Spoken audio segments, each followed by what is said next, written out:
கிச்சனுக்கு. இன்னைக்கு நம்ம சுட சுட சூப்பராக ஒரு ஆட்டுக்கால் சூப் வைக்கலாமா? வாங்க செய்யலாம். சூப்புக்கு தேவையானது ஆட்டுக்கால். 2 ஆட்டுக்கால் எடுத்து வச்சுருக்கேன். ஒரு வெங்காயம், 1/2 ஸ்பூன் மிளகுத்தூள், 1/2 ஸ்பூன் ஜீரகத்தூள், 1/2 ஸ்பூன் பெருஞ்சீரகம், தேவையான அளவு உப்பு, 1/4 ஸ்பூன் மஞ்சத்தூள், 1.5 லிட்டர் தண்ணி. 10 விசில் கொடுத்துடலாம் நம்ம அடுப்பில் வச்சு.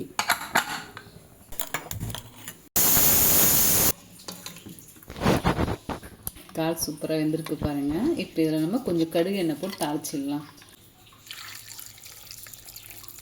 1 ஸ்பூன் எண்ணெய் போட்டு 1/4 ஸ்பூன் கடுகு, கொஞ்சம் கருவேப்பிலை,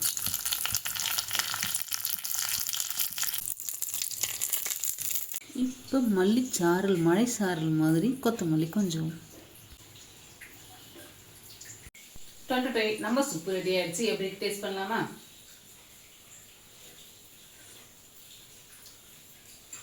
சூப்பராக இருக்குது. வெளியே நல்ல மழையாக இருக்குது. சுட சுட சூப் வச்சு சாப்பிடுங்க. சளி பிடிக்காது, உடம்புக்கு ரொம்ப நல்லது. Family time ஆரம்பமாகட்டும்.